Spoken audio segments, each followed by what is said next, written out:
Oke, jadi inverse matrik A itu dinotasikan dengan ini.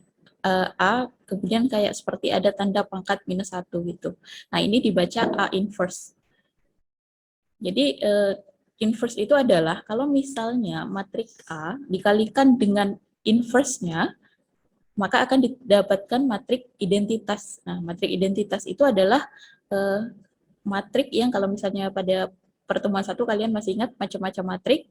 Nah, salah satu bentuk matrik itu adalah matrik identitas. Nah, matrik identitas itu adalah matrik yang semua elemennya bernilai 0 kecuali pada elemen diagonal, dan elemen-elemen pada diagonalnya itu bernilai 1. Nah, itu adalah matrik identitas. Jadi kalau misalnya kalian diminta untuk menentukan inverse sebuah matrik, maka untuk mengujinya apakah inverse yang sudah kalian dapatkan itu benar atau tidak, maka kalian kalikan inverse yang sudah kalian dapatkan itu dengan matrik asalnya. Kalau misalnya diperoleh matrik identitas, maka inverse yang kalian cari itu berarti benar.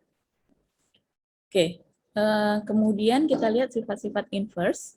Yang pertama, jika A adalah matrik persegi dan B adalah inverse dari matrik A, maka A adalah inverse dari B. Jadi kalau misalnya A matrik persegi, kemudian B itu adalah inverse-nya, maka A itu adalah inverse dari B.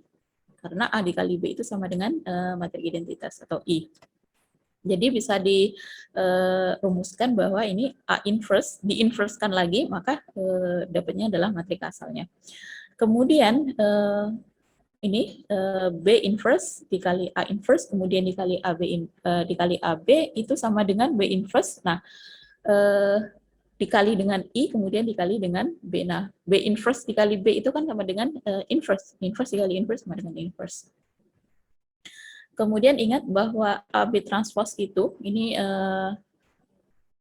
itu sama dengan B transpose dikali dengan A transpose. Nah, karena inverse transpose itu sama dengan inverse, maka A inverse kali A, kemudian ditransposkan hasilnya sama dengan matrik identitas ya.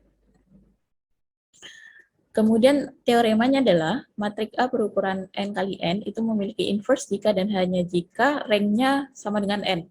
Nah, ingat rank matrix. Jadi kalau misalnya A itu matrik A n kali n, kemudian rank-nya itu lebih kecil dari n atau rank-nya adalah R, maka dia tidak memiliki inverse. Jadi dia memiliki inverse jika dan hanya jika rank-nya itu sama dengan n. Artinya tidak ada baris nol. Nah, dalam hal ini, jika dan hanya jika determinan A itu tidak sama dengan 0. Jadi kalau misalnya determinan A sama dengan 0, maka tidak ada inverse-nya. Nah, oleh karena itu, matrik A adalah non-singular jika rank A sama dengan N, dan singular jika rank A sama dengan lebih kecil daripada N. Nah, kalau yang kita sudah nih, termasuk tugas kalian, tugas tugas di pertemuan 2 yang menentukan berapa soal latihan di pertemuan 2 yang menentukan berapa ranknya. Nah, ranknya itu kan dari matrik 3 kali 3 ranknya adalah 1. Nah, berarti dia termasuk singular gitu, karena ranknya itu lebih kecil dari jumlah barisnya atau lebih kecil dari